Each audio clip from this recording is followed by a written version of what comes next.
रावण के ससुर ने कैसे की थी पांडवों की मदद। दोस्तों, वैसे तो पांडव सारे काम करने में सक्षम थे। इसकी एक वजह यह भी थी कि उनको श्री कृष्ण का सहयोग प्राप्त था। लेकिन क्या आप जानते हैं, एक बार कुछ ऐसा हुआ था कि पांडवों को रावण के ससुर यानी कि मायासुर की मदद लेनी पड़ी थी। पर सोचने वाली बात है कि धर्म का साथ देने वाले पांडवों ने एक असुर की मदद क्यों ली। ये बात उस समय की है जब धृतराष्ट्र ने पारिवारिक कलह को शांत करने के लिए पांडवों को रहने के लिए पांडव वन दे दिया था, जिससे कौरवों और पांडवों के बीच शांति बनी रहे। पांचों पांडवों ने भी शांति से ये बात मान ली और पांडव वन में रहने चले गए। लेकिन तब वो वन रहने लायक नहीं था। किसी जमाने में वहाँ नगर हुआ करता था, लेकिन जब पांडव वहाँ पहुंचे तो वो सिर्फ एक बीहड़ जंगल था, जहाँ जंगली पेड़ों के सिवा और कुछ नहीं था। अब ऐसे में पांडवों के सामने ये चुनौती थी कि वो कैसे उस वन को रहने लायक बनाए। इस चुनौती को पार करने के लिए श्री कृष्ण ने उनकी मदद की और कहा कि इस भूमि को एक नगर में बदलना होगा। इसके लिए पहले जंगल को साफ करना होगा। अर्जुन और श्री कृष्ण ने अपने अस्त्र शस्त्र से उस जंगल में आग लगा दी। थोड़ी देर में वो वन आग की लपटों में धधक उठा। उसी वन में मायासुर नाम का एक दानव भी रहता था। कहते हैं जब श्री कृष्ण का चक्र मायासुर को मारने के लिए बढ़ा तो उसने अर्जुन के चरण पकड़ लिया। अर्जुन के कहने पर माधव ने मायासुर को छोड़ दिया और उसकी जान बच गई। इसके बाद उस वन को नगर बनाने के लिए श्री कृष्ण ने महान शिल्पकार विश्वकर्मा का आह्वान किया। तब विश्वकर्मा जी ने उन्हें बताया कि प्रभु, इस खांडव वन में मायासुर ने पहले भी एक नगर बसाया था, लेकिन आज ये खंडहर हो चुका है। आप दोबारा नगर बनाने के लिए मायासुर की ही मदद लीजिए। वो यहाँ के चप्पे चप्पे को जानता है और वो एक कुशल शिल्पकार भी है।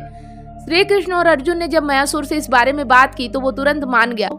उसने उस खंडहर को पांडवों के लिए एक सुंदर नगरी में बदल दिया, जिसे इंद्रप्रस्थ के नाम से जाना गया। कहते हैं उस समय ये नगरी बिल्कुल इंद्रदेव के स्वर्ग की तरह थी, इसीलिए इस नगरी का नाम इंद्रप्रस्थ पड़ा।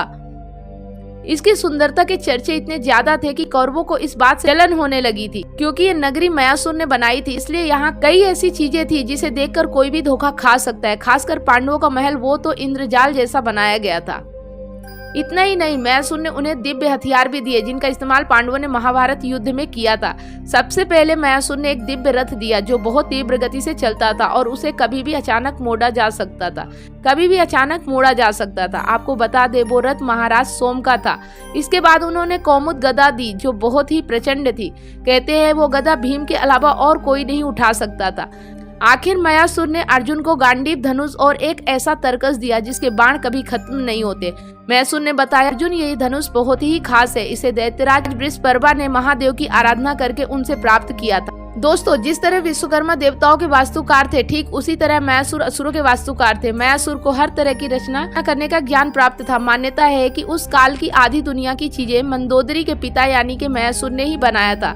कहते हैं वो इतना प्रभावी और चमत्कारी वास्तुकार था कि अपने निर्माण काम के लिए पत्थर तक को पिघला देता था। इतना नहीं, उसने इंद्र को भी मायावी विद्याओं का ज्ञान दिया था। सूर्य सिद्धांत की रचना भी मायासुर ने ही की थी। बता दे, एस्ट्रोलॉजी से जुड़ी भविष्यवाणी करने के लिए ये सिद्धांत बहुत मददगार सिद्ध हुआ। आपको बता दें, मायासुर 7 पातालों में एक तलातल का राजा था। मान्यता है सुतल लोक से नीचे तलातल आता है और वहीं पर त्रिपुराधिपति दानव राज मायासुर रहता है। तो आज की ये पौराणिक कथा आपको कैसी लगी और इससे आपको क्या सीख मिली, कमेंट के माध्यम से हमें जरूर बताएं। वीडियो अच्छा लगा तो लाइक करें और इसे ज्यादा से ज्यादा शेयर भी करें। रोजाना अगर आप हमारे चैनल पे ऐसे पौराणिक कथाएं देखते रहना चाहते हैं तो चैनल को सब्सक्राइब करना ना भूले, साथ में बेल आइकन प्रेस करें ताकि जब भी कोई नई पौराणिक कथा मैं अपलोड करूँ उसका नोटिफिकेशन आपको सबसे पहले मिले। वीडियो अगर आप फेसबुक पेज पे देख रहे हो तो पेज को फॉलो करें, स्टार देके हमें सपोर्ट जरूर करें। फिर मिलते हैं एक नई पौराणिक कथा के साथ। तब तक आप सभी लोगों को वीडियो अंत तक देखने के लिए बहुत बहुत धन्यवाद।